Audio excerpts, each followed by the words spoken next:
Welcome back to the Induratize podcast. Join us as we dive deep into the eerie and haunting tales of the colonial American. We're going to talk about both Pilgrim and Native American histories today, but it's not going to be what you normally get in your textbook at school. This is going to be a little bit different. We're going to be deep diving into the first Thanksgiving, but it's going to be more supernatural. So as we head on down to this spine-tingling journey through the history, I'm Christy. And I'm Cassie. Grab yourself a Baja Blast, sit back, and relax. All right, let's talk about Plymouth County. So in Plymouth County, apparently there was this ghost-like figure, like a glowy figure that people would see on the land, but they only saw it when it snowed. So the glowy figure would hover over the snow without actually touching it, and they would find livestock dead but untouched. So they weren't brutally murdered. They just were untouched. That's creepy. Yeah. So it's kind of like that story that you told me about not that long ago about that creepy place where didn't know if there was an alien or whatever. Skinwalker Ranch. Yes. And that's what it sounds like. It's creepy. I mean, just with this, think about the world today and how it's coming out that there is aliens. Mm-hmm. Just imagine if years ago, certain people thought that there was these particular spirits and stuff, but really they're just aliens. They're just aliens. So Native Americans say that they think that spirit, that ghost that they saw floating around, embodied fear and guilt of this unknown new world, which is America. I mean, it is scary here. Yeah, it's definitely scary, and I couldn't even imagine back then either. Yeah, especially for the Native Americans whenever they had these new people on their land, right? Mm-hmm. And that's scary. It's scary. It's what's going to happen, right? Yeah. So it was, that tells a story later on if the first Thanksgiving and what happened with that. But very cool. Okay, so since you're talking about a snowstorm, I'm just going to talk about different storms. Okay, so there was this tribe, it's the Wampanoag tribe. Hopefully I'm saying that correctly. But basically, their protector was Hamamok. And they navigated the arrival of the European settlers. Well, they witnessed different storms and how they stirred up spirits, right, on calm days. So just imagine having this really calm day, and then all of a sudden, these storms would stir up spirits, and they leave shipwrecks and leave the colonists unsettled because they're what is going on? Because it was just, they're just out there selling and it's just a smooth day, right? Mm-hmm. And then all of a sudden this massive storm comes and then spirits and then things like that. So it basically, for them, it was a little freaky, right? Mm-hmm. So while the Pilgrims saw divine intervention at this time, the Wampanoag saw their spiritual world reacting to profound changes within, the new world, right? So I think it's a really cool just to know that that's how they were feeling back in that time, especially when we talk about, big story that you and I are going to talk about in a little bit. But basically, every shadow held a spirit, and every storm conveyed a message. Why doesn't any of that happen to us now? We don't just have a bunch of random spirits popping up or seeing ghosts hovering over land and stuff. Why don't we get all that fun? How I feel about that is back, in those times, they didn't have all the interactions that we have now, the technology, the interruptions, right, of our day. They got to actually be one with each other and with, the land and the environment, and not, worrying about what's on TV or sounds like a going to horrible work life all the time. Yeah. Yeah, but they were more tuned into earth, and I think that's where they were able to really feel those things. Mm-hmm. So, I don't know. I think it's really cool, especially on the Native American side, just, to be able to see those things, spirits, and to feel those inside you, right? Yeah. Witches, we have witches. We have people that are mediums. We have, tarot card, readers. And I'm talking about legit people that actually do feel these things, not people that don't. But I think that those people are more entombed into the earth and into their self, right? That they can actually see spirits and stuff like that. Yeah. So. True. So now back talking about Plymouth County, we're going to talk about Sarah White D. Roaches. I don't know if I'm saying that right, but that's what I'm saying. So we're going to talk about her. So she was known as like this beautiful singer. She sung. She just was such a kind person, a girl. So this was in the 1600s. She vanished while gathering up some firewood. She just disappeared, and although they did a lot to like try to find her, they couldn't ever find her. I wonder what they would have done in the 1600s to search for somebody, because you don't have like cell service, to be like, hey, such and such is missing. Can you come over here and help me? They're going out there with their fire torches and looking around for a dead body at night. I mean, imagine how difficult that is. That sounds horrible, especially because they're like talking about firewood. So I'm assuming like it was cold and snowing and stuff like that. So that sucks, having to go out in those harsh conditions. For real. I mean, they definitely didn't have what we have. Like right. They couldn't go get in their vehicle and warm up. Right. And just drive around. Look for something. You had to do everything on foot. Mm-hmm. I mean, I think they used horses and stuff back then, but it's not like they had like vehicles. It's a little different. Yeah, they didn't have vehicles. Yeah, that sucks. I bet a lot of people weren't found because it was just too like hard to find them. So months later, there were people like reporting that they were hearing in the woods, the dark, scary woods, some person singing. I'm so sorry. Why do you have an alarm on your phone? I'm sorry. It's so sad. Why do you set it? So months later, they started hearing singing again in the woods, the dark, scary woods. So they went on a search again to figure out what it was, and they found some like childlike footprints. So some people speculate that her disappearance, Sarah's disappearance, was related to the spirits of the land. Back in those times, a lot of things were related to spirits of the land mainly because, the land was Native American land at one time. Yeah. You think that's like, I know it still like lurks around here, like nowadays. I do believe it does. I do believe that without a doubt. So to this day, people are still like hearing random singing to this day. So imagine just going to the woods because like people nowadays they go places and they normally, because of like social media and like big signs everywhere saying it's like a haunted place, or maybe not haunted, or it's just popular stories about it. They normally know what they're going into. So going to a random woods, hoping you hear some singing, like some creepy singing, and then actually hearing it, knowing it's a ghost doing so, or just assuming, that's definitely crazy, and it definitely leaves like a mark on history from how it all started, the spirits of the land. Yeah. And little Sarah still lurking in the woods singing along. Right, exactly.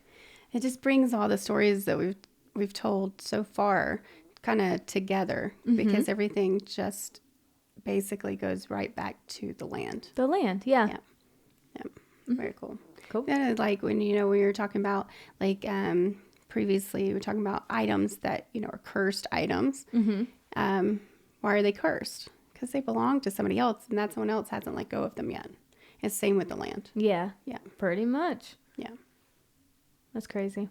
That's crazy. And a lot of these cursed objects are like from several hundreds of years ago. And yeah. Yeah, I know. It's true. They took them off the land. Like that one in the cave. That one in the cave was in the cave for a reason. Right. And then it just started doing bad things when somebody took it. That's right. It's like, don't touch me. I don't belong to you. I don't belong to you. Yep. Same with the land. Yep. All right. So let's talk about a chilling tale. A chilling tale? Yes. It's the vanishing of Roanoke County. Roanoke County? Roanoke Oh, Roanoke County. Colony. I've totally heard of that before. And I don't even know if I'm saying that word right because I don't say most words right. So basically, this is just a story of lost pilgrims of that colony. Okay. Mm-hmm. There was like 100 different colonists that just disappeared without a trace. Just completely vanished. Yeah. Like 100 of them? Yeah. Over 100. There was like a whole bunch. How'd they just disappear? I know. That's the mystery. All right. So basically, they left behind this haunting word that was carved into a tree. Croatoan. Okay. Croatoan. Right? So basically, there's a lot of theorists out there that are wondering, like, what caused the vanishing? Was it like a massive hurricane that came through, right, and just wiped out the whole colony? Or, did they die from starvation? Like, what happened to them? So what sets it apart from just any mass destruction of the world, right, is basically there's, eerie encounters. So children playing in the waves, like people will see them just playing in the waves, or ghostly figures on the beaches, things like that, which provides mystery, right? And it's always right there. So the captivating part of it is like the whispers. So for me, what I think about is whispering. Whispers. Oh, I'd be so mad if I heard some whispers. I don't hear no whispering. Right, it's true. I always think of when I was reading about the story is, when you watch movies sometimes and it has to do with like ships and stuff, you always hear sounds in the water, or see things that are out there, and maybe that's them. Maybe that's those, 100 plus. That's a lot of people. Oh, that could be it, right? So maybe that's what they are. Not really sure, but anyways. I think that's really cool. So we talked about like the Pilgrims, and we talked about Native Americans. We talked about Sarah White. What's her name? The Roaches. The Roaches. Wait, it's not I don't know. And also the Roanoke. Yeah, the Roanoke. Yeah. What is it? Roanoke? The Roanoke colony, right? So all of those add layer to the haunted legacy of Pilgrims and Native Americans. It does. Which is really neat. And the stories grow over the years, right? They're just passed down from generation to generation. All of this just adds up into small pieces that build up into a big story of things to later tell in history. That's right. And it's like, I don't know, the past just is always around us, regardless. So people still hear those whispers today, or see those children dancing in the waves, children dancing in the waves today. If I saw some children dancing in the waves and I go up there and they're not real, I'm going to be so mad. Right? I'd be like, get out me waters. You'd be like, I think I need to have my head examined today. Yeah, I'm going to think something's wrong with me. So this story is about Black Hollow. This is a very small little town. It's so tiny, like a little speck of dirt on the map. Very tiny that it's tucked away. GPS seemed to just give it up. They just give up. They're just like, nah, this is an unknown road. Yep, they just don't give a shit about it. It's such a tiny little town. So this place seems pretty scary. So whenever visitors visit, they seem to hear a lot of whispering. Stuff I said earlier that I never want to hear. I never want to hear people whispering and then wondering what the fuck it is, if it's a ghost or something. I just don't want to hear that. That sounds so creepy. Like you hear it in the woods, a bunch of whispering. Yeah, I wouldn't like that either. It sounds horrible. I don't even like it when you hear whispering anyways. No, like it's somebody creepy. comes behind you and they're like whispering, you're like, oh, I hate that. I hate it so much. Me too. But yeah, F that. That's scary. And then they also in the woods, they start like seeing like etched things into the tree, which is like, creepy shit. Like random symbols that you don't know what the fuck they mean. It's kind of like going into the Colorado mountains and you see everybody carving stuff on those aspen trees. Random stuff. People that visit also have this like overwhelming feeling that they're being watched. So if they're alone, obviously that's scarier, or if they're with a friend and they're visiting this town, they just feel like people are just creepily watching them. That's And very it could weird. be like spirits, ghosts, some kind of like monster. It could just be the people in the town themselves just being like, get the fuck out of my town. Oh my god. And just watching them like really creepy. Maybe they're the bad ones. I don't know. Could But be. it seems very scary there. It sounds very scary there for Mhm. sure. So this town has history that is directed towards the first Thanksgiving in 1621. So basically 1621. The first. Basically.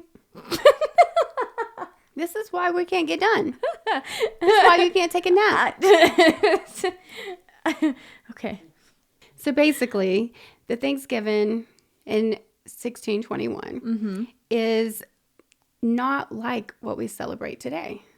Today, it is inspired by a feast shared by pilgrims of the Mayflower. So basically, the Thanksgiving that we celebrate today is inspired by a feast shared by the Pilgrims. The Pingrams. Okay.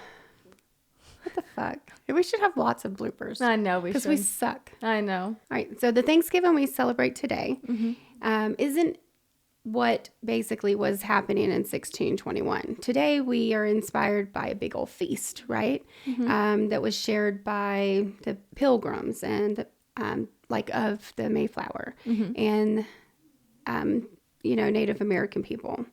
So basically it's a story of gratitude, right? And coming together and survival and different cultures, right? Lapsing into one, which is really great.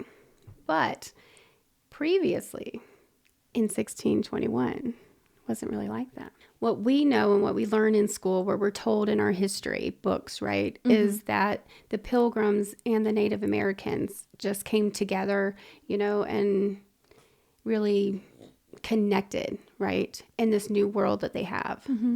Well, what if the real life events were more complicated? Are you ready? I'm ready for today. Me too. So on the table right here, we have what is called Thanksgiving pizza, and it's from DiGiorno's. DiGiorno Thanksgiving pizza. So it's something we saw on TikTok, and we decided to buy it. We saw it at the store, which was awesome. This is really hard to find stuff that are Yes, it popular is. on TikTok. So this has cranberries, green beans, turkey, cheese, just a little bit of cheese.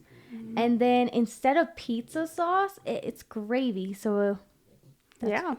we're going to It's try like it. a Thanksgiving. It looks amazing. So that's what I see on there. Oh, it looks like there's some onions, like a green bean casserole yeah. onions. I'm excited. You ready to try this I'm sucker? excited. I'm a little nervous because I am a very picky eater. I know. And I don't like green beans. So I'm a little nervous, but Ooh. I'm excited to try it. I love green beans. I love everything on there, so I'm excited. I'm not sure about cranberries on pizza. I mean, yeah. I mean, But- I do eat pineapple on pizza, so I might like it. It's true. Maybe. All right. You ready? Yep. Okay. It's going to be messy. I mean, it smells good. Yeah. I mean, it smells like gravy. It smells like gravy, yeah.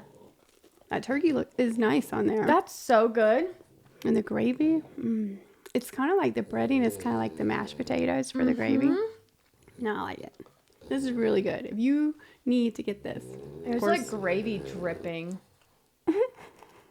This is so cool. So it's labeled as a Thanksgiving pizza, but I'm really liking it. I hope they don't get rid I of it. could eat this more often. Me too. It's like it's a pizza, but it's not a pizza, but it is a pizza. Yeah. No, it's really good. Just a tiny bit of cheese, because I don't like cheese like that. I like it. Oh, it's so good. Just the smell itself too. No, I like it. It's good. You got that frozen Thanksgiving pizza. You can eat that instead of having a dinner. It's just like all around same. Fast forward to modern times. Black Hollow is still around, and it's still like has its creepy aura, creepiness still around. So there was a group of 4 teens and they were bored. They decided to go and explore these creepy woods of Black Hollow. Of course. Yep. I mean, might as well, right? Of course, absolutely.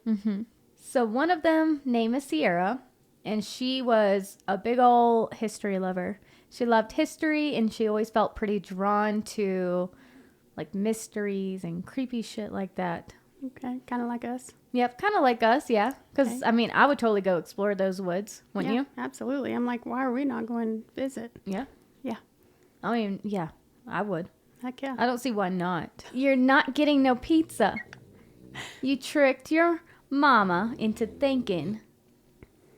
You tricked her into thinking you Lay down, wanted Abby. to sit with her. Lay down. Instead, you just want the pizza. So the group decides to go off in the woods. Of course, that's what they're doing. Going into the woods. They find these wooden, like, markers. They look like they're at, like, a ritual site, like something weird. And they have these weird symbols on them. They don't understand them. They don't know what it means, obviously. And they start feeling these creepy vibes. Creepy. Like, think about you being in the woods. Yeah. All It's creepy creepy feelings. anyways. It yeah. is. And then you see weird stuff, and then you're just like even more creeped out. I would love that. Yeah. Like, I would love to be hiking in the mountains and then just, like, find some weird, like, ritual spot. Human sacrifice area. Right. That'd be pretty cool. I mean, I always kind of pretend when we go to the mountains, we're hiking in Colorado, people put those rocks on top of each other. They do. I always like, oh, that's some kind of spiritual coolness. It is some kind of spiritual thing. Yeah. Yeah, some kind of, like, somebody was doing some muju right there. Yeah, I think so. Yeah, I think so. So these symbols, even though they don't know what they are, they seem to be like Native American and Pilgrim style. Okay. Is what they said. In the middle of that like ritual site, they found this 2-headed figure. So half of it was a human and the other half was whatever. They don't know what it was. Something different. Okay. So the figure looks very old, and the group of kids start not really making jokes of it, but they kind of like try to figure out what it is. So half jokingly being like, it's something like this, and then other being like, oh, it's serious. What kind of creepy meaning is this? So as they're doing that, the woods start to change. So that night, right, after they found this, ritual area and things like that, a strange occurrences start. They basically start through the evening. And Clara, she dreams of a feast. Mm-hmm. And it's not just your normal feast. It's just like an unusual feast. So even the food on the table is shimmering. It's unnatural that a food would even shimmer this way, right? I wish it would. There's long tables. They're just like endless. So you can just see it, and as far as it goes, and it just slowly just kind of goes away. Mm-hmm. You can hear the voices. They're echoing and chanting like languages you just don't understand, right? Mm-hmm. You have no idea what they're saying. So the feast scares Clara. So it's not the feast that scares Clara. It doesn't scare her awake like she's sleeping and everything. It's the empty eyes of the 2-headed figure that is over the table. That's what freaks her out the most. Yeah, I know. That's such a random dream. It's true. So other members of her group have the same dream. They're very similar in ways. So there's flashes of like firelight and wailing in the back. Like that's a sound, coming, shadows and things like that. So Clara and her friends grow ill, right? They get a fever. They have strange markings on their arms, and all of a sudden, like uncontainable rage. Yeah. Like, really angry. All of this after seeing this ritual area. Ugh. So it's Clara that actually ends up piecing the pieces together. Mm-hmm. So she dives into the town's historical records and like forgotten like traditions that people would have talked about previously that nobody talks about now. Mm-hmm. And she ends up discovering a dark secret about Black Hollow. I know, it's scary. The very first Thanksgiving feast. Ah. Okay. Okay. So it wasn't about giving thanks. It was more about The pilgrims, oh, no.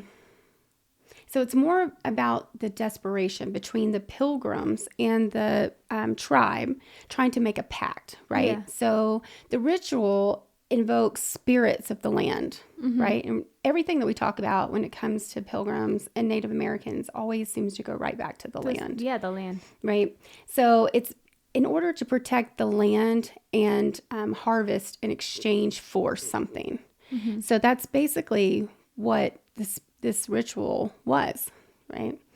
So I don't know. I think it's really cool just to see that she even figured this out just by going back and reading different parts of history, different tales, different stories that you can see, but always knowing that, what we hear today isn't exactly what always happens, because sometimes, our textbooks kind of portray things in what they want you to see, what they want you to hear, instead of actually what happened in that time period at that moment. Yeah. So where they're wanting us to say, Thanksgiving is about giving and it's about coming together, it's really about protecting their land, protecting their stuff. And in order to do that, they have to exchange things. So they ended up exchanging things together. Oh, okay. So, but the deals and like forces usually come without consequence. And that's where the spirits come in. Okay. So it's a forgotten pact between the Pilgrims and the Native Americans that Clara's group uncovered. Wow. Yeah. That's pretty cool. All right. So Clara and her friends are desperate to break the curse. They don't want all that going on. It's creepy. It's weird. It's evil. Yeah. So they go back to the forest, to the ritual site, and they're just trying to figure out how to break it. But they're not alone. All the creepy spirits are there. So they're creepy. They seem evil, dark. Obviously, you don't like that. Right. And so they have to confront these spirits.